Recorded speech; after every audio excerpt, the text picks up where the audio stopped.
es el fundamento que hay detrás de los métodos instrumentales, cuáles son los parámetros básicos que hay que tener en cuenta cuando uno trabaja con estos métodos instrumentales. Ciertamente, no todos estos métodos le van a servir a usted para determinar cualquier tipo de contaminante o cualquier tipo de sustancia de interés que usted necesite, sino que usted tiene que fijarse en las propiedades químicas y físicas que tenga este analito y cómo puede ir interactuando, ¿cierto?, con alguno de estos principios que tienen estos métodos espectroscópicos, ¿ya? Esa es la base, usted tiene que saber eso, y también tiene que saber que esto no es CSI, ¿cierto? Que usted le pasa una muestra y usted le va a entregar al tiro el resultado de lo que quiere. No, usted tiene que saber qué es lo que quiere con seguridad y ver la cantidad, el tamaño de muestra, ¿cierto? Si está disponible, la metodología y todas esas cosas por el estilo, ¿ya?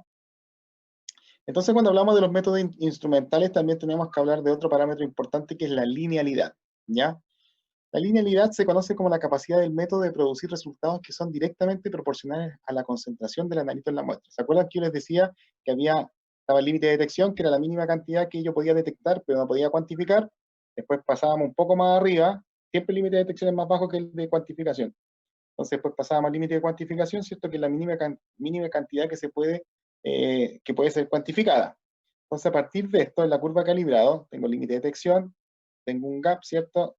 Una brecha, tengo límite de cuantificación. Y de acá del límite de cuantificación yo me voy hacia arriba, ¿cierto? De acuerdo a la curva de calibrado que yo tenga de los puntos de calibración que yo haya puesto en la curva, obviamente, ¿cierto? Tiene que haber una linealidad. Y esa linealidad me va a dar respuesta a mí, ¿cierto? De la concentración del analito que yo estoy buscando. Por lo tanto, voy a calibrar en este rango, en el rango que es lineal, donde la respuesta es lineal, ¿cierto?, de la concentración en función de la señal. Si sobre el límite lineal, ¿cierto?, el rango lineal, se empieza a decaer la curva, ¿ya? Ya no, deja de ser lineal, empieza a curvarse, ¿cierto? Eso no me va a servir a mí porque no me va a dar una respuesta lineal de lo que yo estoy buscando, ¿ya? Concentración versus señal. Por eso uno siempre calibra de acuerdo a la sensibilidad que tenga el equipo, cuánto puede medir, ¿ya? Por eso uno hace la calibración entre este trecho, ¿cierto? No sé, entre 5 ppb y 20 ppb, ¿ya? Para medidas que son bajitas, ¿ya? Que uno busca trazas.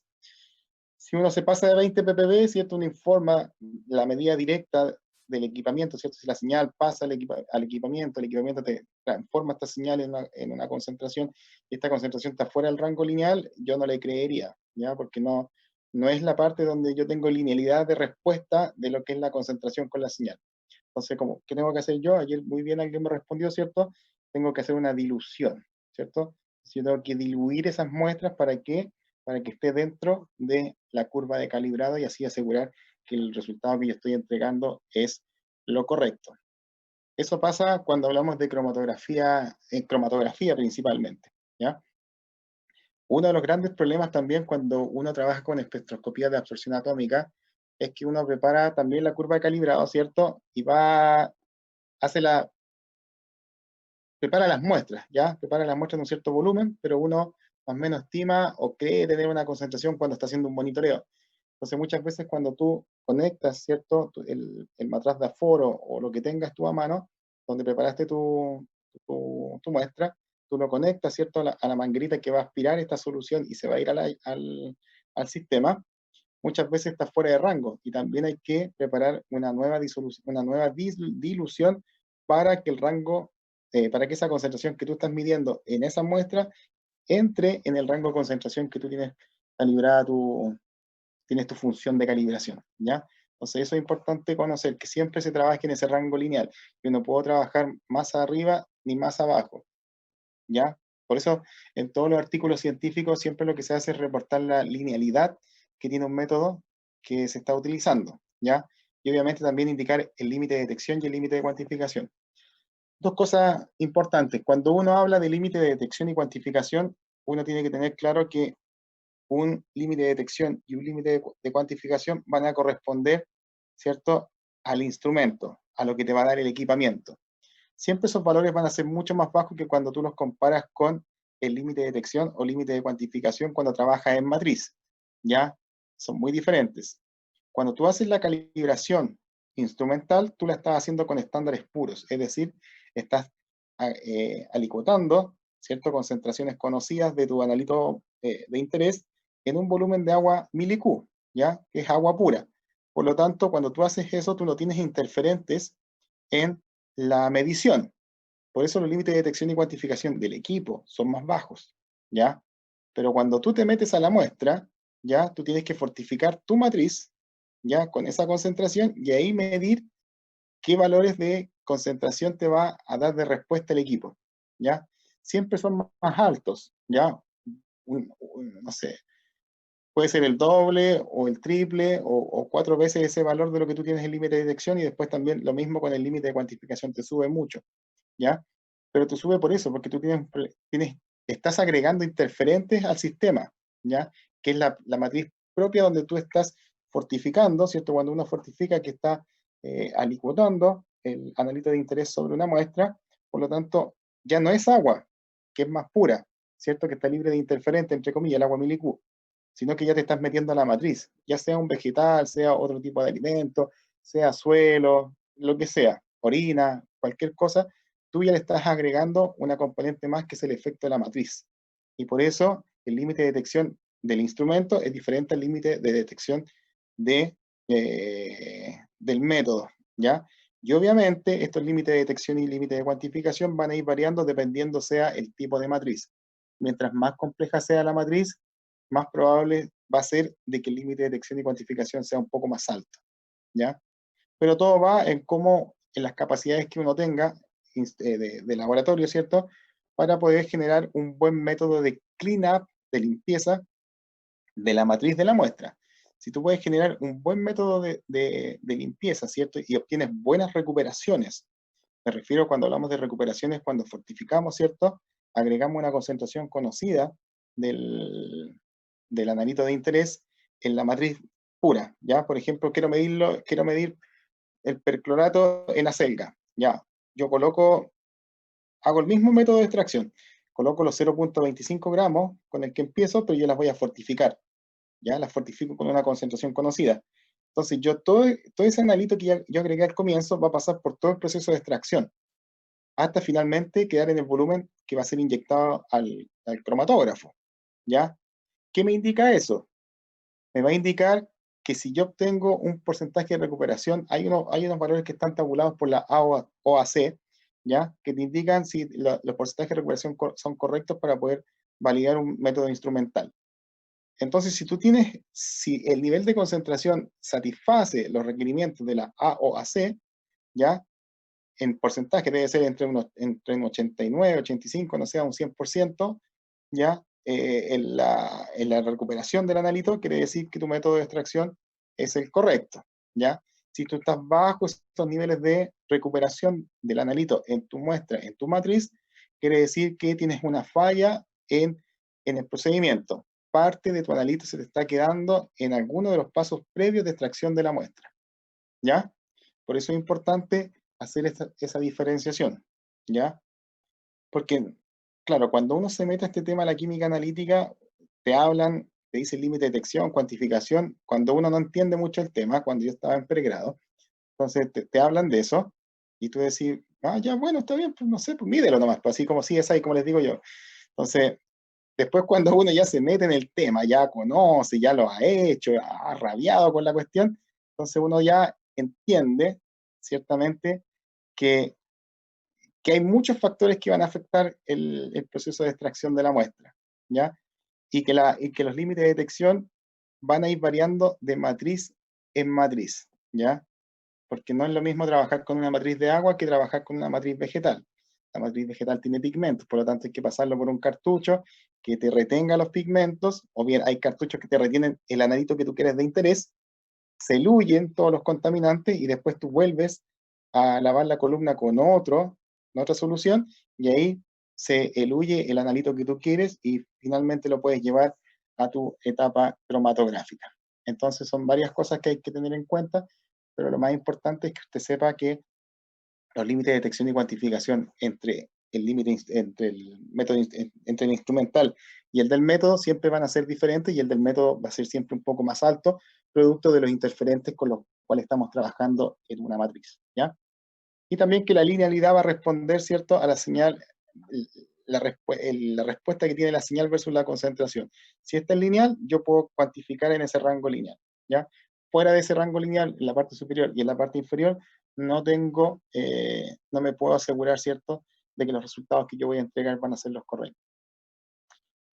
Cuando hablamos de selectividad, yo les dije el día de ayer, cuando hablamos de selectividad en un método cromatográfico en particular, estamos hablando que la va a dar la columna. La columna cromatográfica va a ser el sustrato, ¿cierto?, que nos va a permitir tener una selectividad al momento de poder determinar un analito. Y la sensibilidad, recuerden que la va a dar el detector, ¿ya? El detector maneja la sensibilidad y la selectividad va por parte de la columna cuando hablamos de métodos cromatográficos, ¿ya?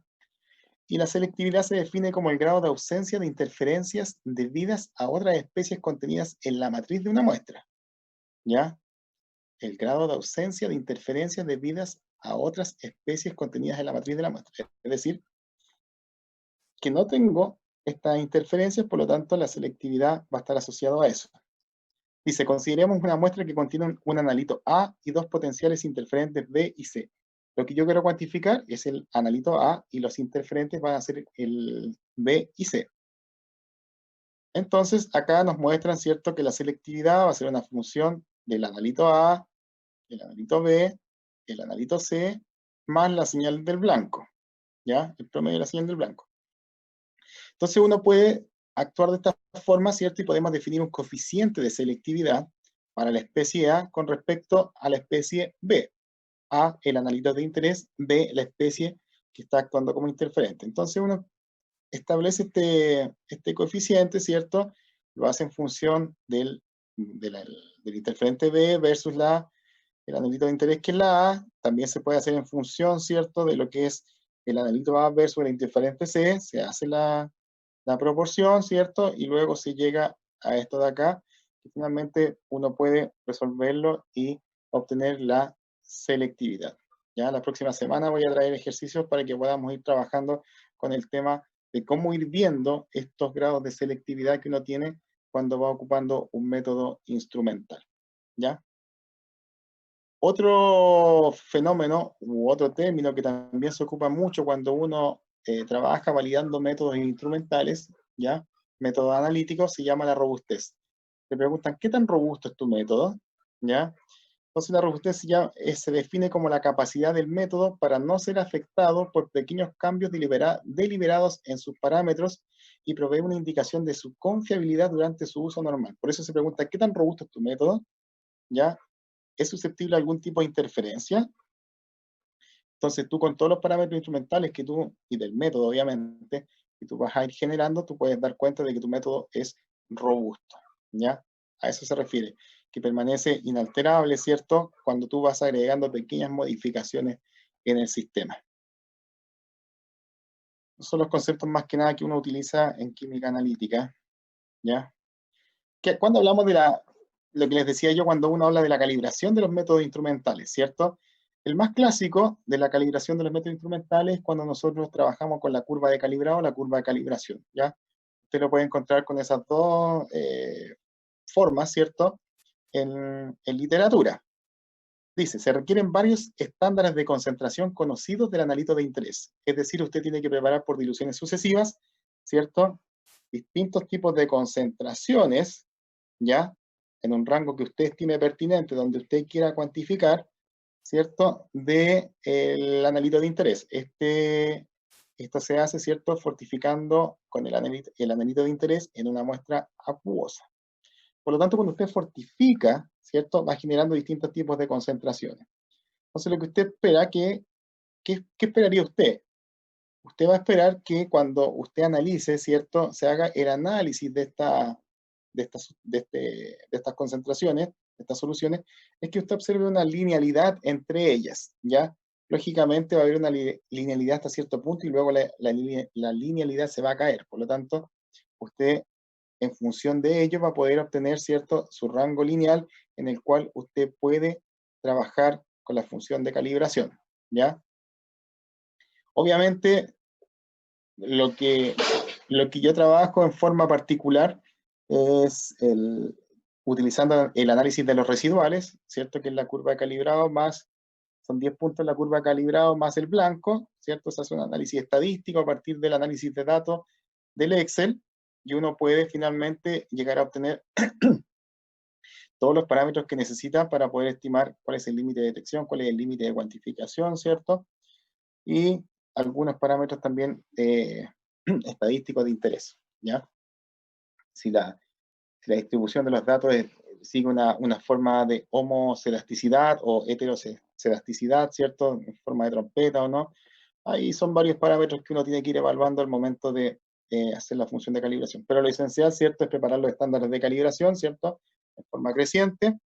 Después estos estándares se analizan, ¿cierto?, en el equipo, y el equipo te tiene que dar una señal lineal. Ciertamente hay muchas veces que los puntos se te van a caer, la curva no va a ser lineal, pero cuando se te caen los puntos de la curva, claro, puede ser producto de que el equipo no está leyendo bien, o bien que tú no tuviste el suficiente pulso, ¿cierto?, para poder preparar las diluciones, ¿ya? De repente, aunque se te quede un poquitito, ¿cierto?, en la punta de la, en la punta de la pipeta, ¿cierto?, afecta la respuesta que te va a entregar el equipo, ¿ya? Eso pasa sobre todo cuando tú ocupas pipetas, micropipetas, ¿ya? Que son de 20 microlitros, que es casi una gotita lo que tú estás dispensando. Entonces, hay que tener bastante pulso para poder trabajar con esas micropipetas que son de bajos volúmenes, ¿ya?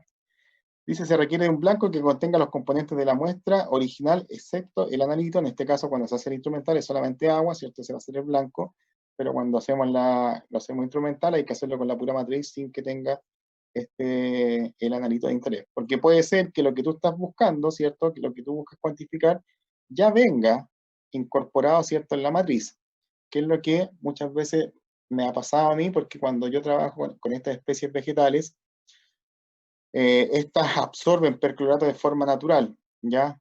Porque hay perclorato en el suelo, en el agua, y pasa. Entonces uno detecta estas trazas de perclorato, específicamente el contaminante que le estoy hablando, ¿cierto? Y eso te sirve a ti también para hacerle la corrección después, para dejar todo eso en cero, ¿ya?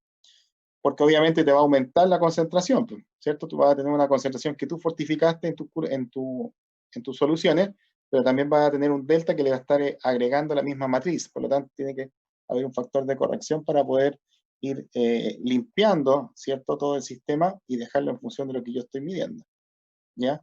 Y dice, se representa una gráfica de respuesta del instrumento versus la concentración del analito, método de los mínimos cuadrados, ¿ya? Eso también se los voy a enseñar a ustedes para que sepan cómo trabajar con estos datos, ciertamente para que usted pueda estimar los límites de detección y cuantificación de distintos analitos, ¿cierto?, de interés que uno necesita, para que usted sepa qué valor le va a entregar, ¿cierto?, qué significado tiene que me entregue ese valor a mí.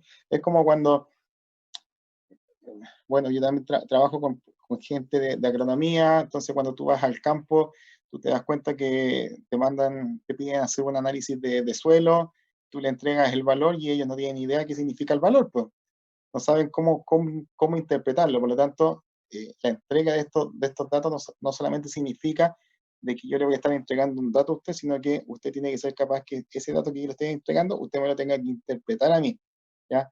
En ese sentido, yo lo voy a poner en varias situaciones, ¿cierto? En la cual yo le voy a entregar un set de datos, le voy a entregar una información aparte también para ir cotejando lo que se va a ir preguntando, y lo voy a poner en situaciones que son un poco ficticias para que usted me pueda entregar una respuesta desde el punto de vista del análisis instrumental, ¿ya?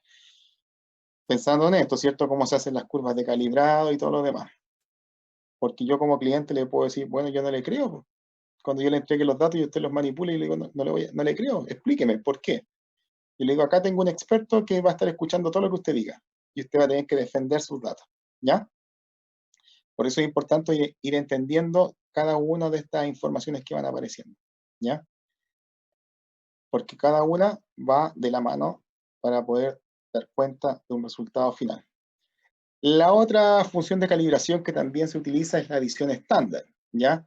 Se utiliza en muestras complejas donde los efectos de matriz son importantes. Exactamente. Cuando tenemos efectos de matriz, lo que les comentaba yo, ¿cierto? Cuando es muy complejo poder purificar una matriz, ¿cierto? Para poder lograr el análisis de un analito en particular, la situación se torna compleja, ¿cierto? Los métodos tradicionales o el método tradicional de la curva calibrado no va a dar buenos resultados, por lo tanto usted tiene que realizar el método de la edición estándar, ¿ya? ¿Qué implica esto? Implica añadir una o más incrementos de una solución estándar a una alícuota de muestra. Es decir, usted a la misma muestra le va a ir agregando soluciones crecientes, ¿cierto? De, de la solución que usted necesita analizar, ¿cierto? Para finalmente ir, ¿qué cosa? Nos dice que el valor del volumen en la intersección de la línea recta con el eje X, ¿cierto? Ahí, es el volumen de reactivo estándar equivalente a la cantidad de analitos en la muestra. Esto también lo vamos a trabajar, ¿cierto? Con algunos ejercicios para que ustedes puedan entender la diferencia entre trabajar con una curva de calibración normal, ¿cierto? Que no tiene tanto problema, que no hay interferencias de matriz, versus una adición estándar y de dónde ciertamente uno obtiene la información de la adición estándar para poder, ¿cierto?, estimar los niveles de concentración en los cuales yo estoy trabajando, ¿ya? La adición estándar es un poco más compleja de lo que es la curva de calibración normal, ¿ya? Pero nada del otro mundo. El estándar interno, ¿ya? Es otra de las formas también que uno tiene de poder calibrar. Dice, un estándar interno es una sustancia que se añade a todas las muestras en una cantidad constante. ¿Cuándo se ocupa un estándar interno? Principalmente cuando se ocupa cromatografía de masas, ¿ya? Yo estoy hablando de la cromatografía líquida con acoplado a un espectrómetro de masa, ¿ya? Usted, al momento, ¿cierto?, de hacer la validación del método, usted también va a fortificar la muestra, ¿cierto?, con una cierta cantidad del estándar interno, que te lo va a leer, obviamente, el detector. Si hay pérdida en el proceso de extracción que no satisfacen los requerimientos de la AOACE, se nos perdió parte de ese estándar interno en el proceso de extracción, por lo tanto hay que volver a trabajar en eso. Pero si ya supongamos que llegan en un nivel acorde a los estándares, yo lo que puedo hacer es que ya, una vez que probé el método, ¿cierto? Que yo sé que no se me va a perder en ninguna parte del proceso de extracción, yo lo que puedo hacer es que hago la extracción normal, ¿cierto? Fortifico con el estándar interno, sé que no se me va a perder, por lo tanto, cuando yo tengo el extracto acá, lo que yo puse inicial es lo que yo tengo acá final, en el extracto. Y este extracto, después yo lo voy a inyectar en el cromatógrafo líquido, y lo que va a hacer, me va a leer el perclorato nativo, que es lo que trae la solución, o lo que trae la muestra, y va a leer también el estándar interno de perclorato, que es un estándar marcado isotópicamente, por lo tanto tiene una marca, una huella que yo la puedo seguir fácilmente, y la puedo diferenciar, ¿ya?, del perclorato nativo. Por ejemplo, si el perclorato, no si es, perclorato es 99 en masa molecular, ¿ya? Por lo tanto, cuando hablo del estándar interno, es el isótopo, ¿cierto?, marcado de cloro dentro de la molécula de perclorato, ¿ya? Tengo el Cl18O4, ese es el estándar interno que yo estoy marcando. Entonces yo lo puedo diferenciar, el estándar interno versus lo que yo estoy agregando como el perclorato nativo. No estoy agregando perclorato nativo porque es el que yo quiero cuantificar que tiene la muestra, ¿ya? Entonces, ¿qué hace esto? Yo voy a leer el estándar interno y voy a leer el nativo. Cuando yo me enfrento a esta situación, ¿cierto? Yo voy a ver que el estándar interno me va a marcar un cierto tiempo de retención. Por ejemplo, me va a marcar un tiempo de retención 5, ¿ya? Y mi perclorato nativo, que es el que trae la muestra, me marca 5. Yo estoy indicando con seguridad que el perclorato nativo que yo necesito medir, que es el que está en el tiempo de retención 5, es lo que yo realmente estoy buscando versus los otros PIC cromatográficos. ¿Por qué? Porque el estándar interno, ¿cierto?, me está marcando que yo tengo el tiempo de retención en 5, por lo tanto yo tengo que cuantificar el PIC que aparece en el tiempo de retención 5 para el espectro del perclorato nativo. Producto de que ya tenemos muchas mediciones en el tiempo, ya porque para ocupar un masa tú tienes que hacer ojalá llenar toda, ¿cierto?, la bandeja, que son 96. Entonces tú tienes que ir agregando estándares de control de calidad, ya para ir viendo cómo va midiendo. Y muchas veces cuando va aumentando las medidas, el número de medidas en el tiempo, el peak, ¿cierto?, de lo que tú estás buscando se te va moviendo. Se te puede ir atrasando o se te puede ir adelantando, ¿ya? Pero la gracia es que si el peak del estándar interno se te empieza a mover, ¿cierto?, hace tiempos de retención menores, el peak que aparezca en el mismo tiempo de retención de donde está el estándar interno, ¿cierto?, va a ser la señal que tú estás buscando, por lo tanto tienes que cuantificar eso. Y se me corre para acá, producto de que aumenta la temperatura del sistema, ¿cierto?, que puede ser una de las variables que afecta a esto. Si se me corre hace tiempos de retención un poco más largo y caen los dos en el mismo tiempo de retención, yo estoy dando seguridad de que este perclorato nativo que yo quiero cuantificar es el que yo necesito, ¿ya? Porque el estándar interno que está acá me está diciendo que está en 7 y este igual está en 7, aun cuando las primeras medidas estaban en 5. Pero como los dos se están moviendo a la par, eso es lo que hace la corrección del efecto de matriz, ¿ya? Elimina, no elimina, pero ayuda, ¿cierto?, ¿cómo es la palabra? Ayuda a disminuir los efectos de matriz. ¿Y cómo se logra eso? Porque uno le puede hacer el seguimiento al estándar interno, ¿ya? También tengo unos cromatogramas que se los voy a mostrar para que ustedes los vayan viendo cómo se puede ir calculando este tipo de cosas, ¿ya? Y dice, la calibración supone representar la razón entre la señal del analito y la del estándar interno como una función de la concentración del analito, que es lo que le estaba explicando, ¿cierto? Función del estándar interno versus la función de la señal del analito, que me va a dar una razón, ¿cierto?, de que la concentración de lo que yo estoy buscando es de este de acá, porque el tiempo de retención de este es el mismo tiempo de retención de este. ¿Quién va a mandar? Manda el estándar interno para saber cuál es el peak que yo tengo que visualizar, ¿cierto?, en la muestra desconocida, ¿ya? Si está en 5, tiene que aparecer un peak en 5, ¿cierto?, para que el estándar interno me pueda decir, sí, este es perclorato en 5, entonces lo que tú tienes acá en el tiempo de retención 5 es perclorato, por lo tanto lo puedes cuantificar. Y ahí tú haces la cuantificación, ¿cierto?, valle a valle. Valle a valle significa que tú levantas el pic cromatográfico, ¿cierto?, donde empieza a aumentar el pic, después baja, ¿cierto?, donde termina el pic y donde empieza es ¿cierto?, la cuantificación que uno hace valle a valle, ¿ya? Eso en cuanto a las calibraciones, ¿ya? Dice, el estándar interno puede compensar distintos tipos de errores indeterminados y sistemáticos. A eso me refiero. El error que se va a generar, ¿por qué? Quizás porque agregaste una menor concentración del estándar interno en la solución, ¿cierto? Porque te va a medir un poco menos la concentración final, o porque se va moviendo, ¿cierto?, por efecto de la temperatura, porque muchas veces los laboratorios no tienen una regulación de la temperatura, por lo tanto, las columnas cromatográficas tienen una variación dependiendo la temperatura. ¿Ya? Algunos pics se adelantan, otros se atrasan. Dice, si el estándar interno y el analito responden proporcionalmente a los errores instrumentales, a eso me refiero, que si se mueven con el tiempo, ¿cierto? Si el tiempo de retención se mueve y las fluctuaciones del método, la razón entre las señales es independiente de las fluctuaciones. Pueden fluctuar lo que quieran, pero si los dos se mueven, ¿cierto?, acorde a los mismos tiempos de retención, yo puedo dar seguridad de que este nativo que yo estoy midiendo es lo que yo necesito medir. ¿Por qué? Porque el estándar interno se está comportando de la misma forma, ¿ya? Por eso se agregan estos estándares marcados, para saber cómo es el comportamiento que se van a ir generando entre ellos. Dice, la mayor dificultad es encontrar un estándar interno adecuado, con señal reproducible y que genere una señal similar a la del analito. Obviamente eso es lo que uno busca, ¿cierto? Que se comporte de forma similar a la del analito. Por eso se utilizan estos estándares internos que son marcados, ¿cierto?, isotópicamente para uno de los elementos que están formando parte de esta estructura del analito de interés, ¿ya?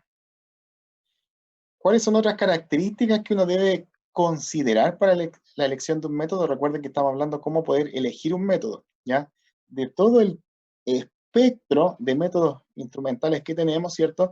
Vamos a tener que decidir cuál nos va a servir y por qué les va a servir, ¿cierto? Porque no todos los métodos instrumentales van a dar respuesta o no todos los métodos instrumentales están acordes, ¿cierto?, con el analito que tú quieres medir. Tiene que tener unas ciertas características químico-físicas para poder trabajar. Cromatografía de gases es muy diferente a la cromatografía de líquidos, pero la cromatografía de líquidos es muy similar a la cromatografía iónica, ¿ya?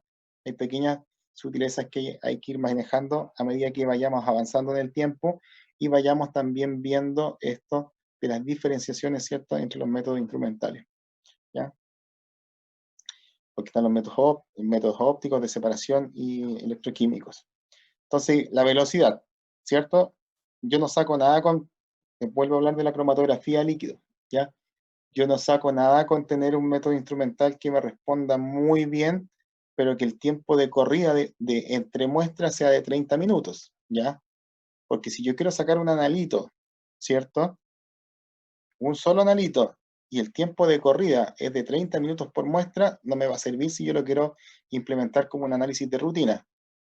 No sé si el amigo Valenzuela ahí me puede apoyar. ¿Ustedes hicieron análisis de rutina?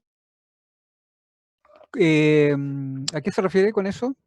No sé pues, si ustedes hacían algún tipo de análisis ocupando algún método eh, espectroscópico de separación o electroquímico. Sí, ¿Daban servicios? sí, sí, está el, ¿cómo se llama? No me acuerdo cómo, el IDM, no, IDF, no me acuerdo cómo se llama, pero hay un centro de análisis. ¿Ya? Eh, y nosotros en Química Analítica 2 creo, trabajamos con HPLC. ¿Y qué más? Y asociado a espectro AV, a espectro visible. ¿Ya? ¿Con detector UV? Ujú. Sí, y yo trabajé también cuando empecé a hacer trabajo de investigación con HPLC también asociado a espectrofotometría UV simvastatina, un hipoglicemiante, ¿Ya? midiendo a distintos pH. Es- y más que eso, la verdad es que lo que más trabajamos era con V, porque HPLC era, si uno estaba en la unidad de investigación, que era como un electivo, ahí uno podía meter las manos, pero en clase de lejito nomás nosotros veíamos como el profe inyectaba y qué sé yo, Ah, ya, ya, ok. pero uno no llegaba a trabajar ahí a meter las manos. Ah, ok, entiendo.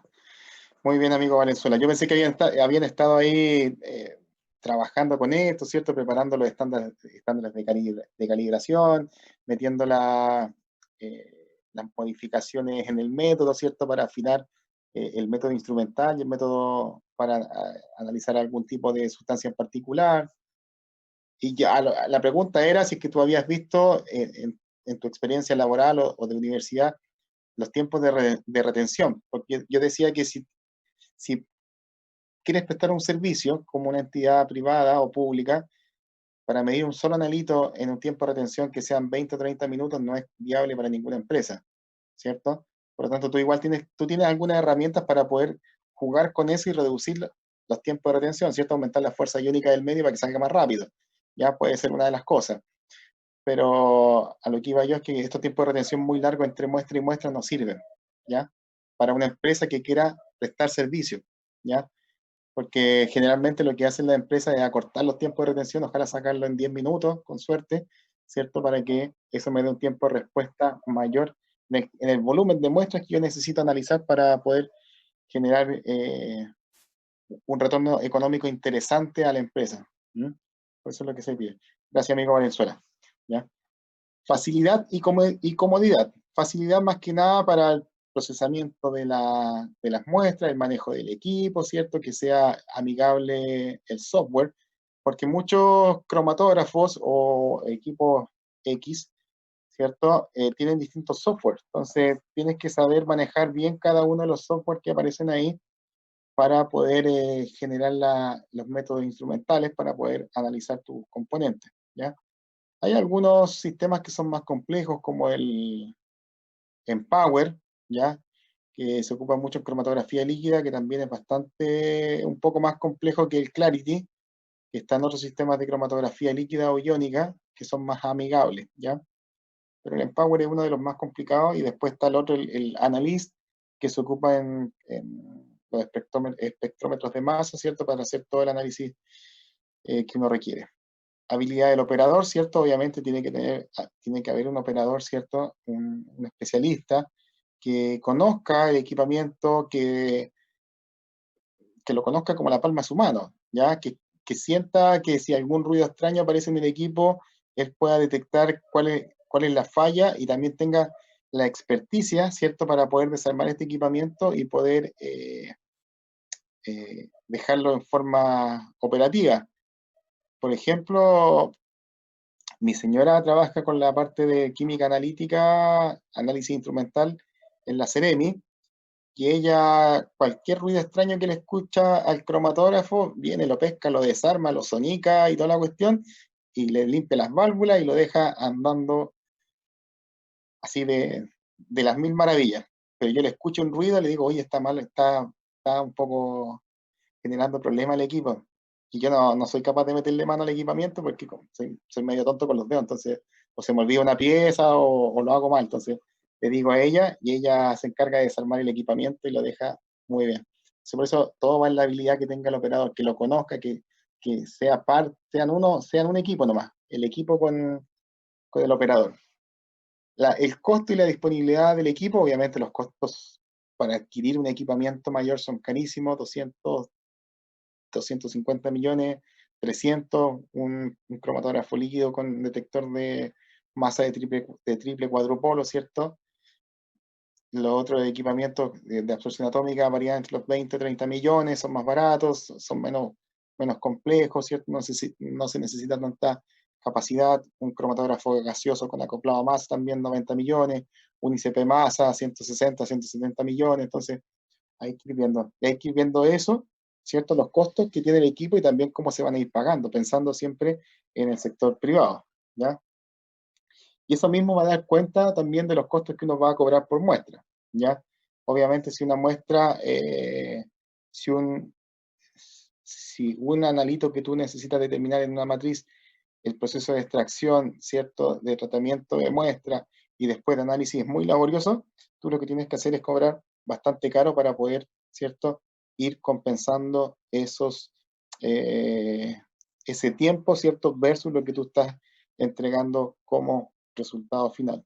¿Ya? Eso es muy importante de que se pueda manejar bastante bien la relación costo, ¿cierto? Con la disponibilidad. También hay que tener claro que cuando uno trabaja con estos métodos instrumentales siempre va a haber un ruido, el ruido instrumental que se le llama, ¿ya?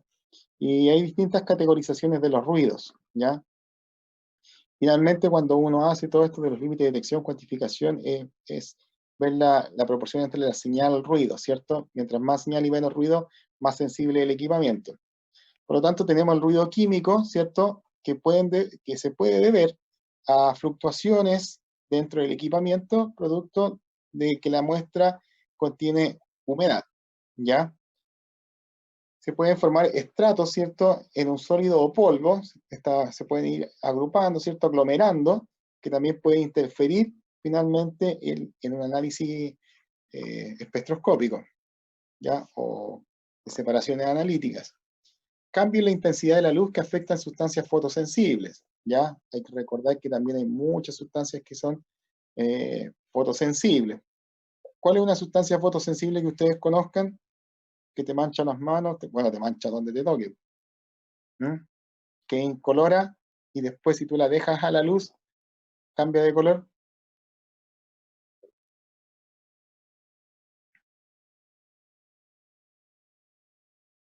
¿Cuál sería?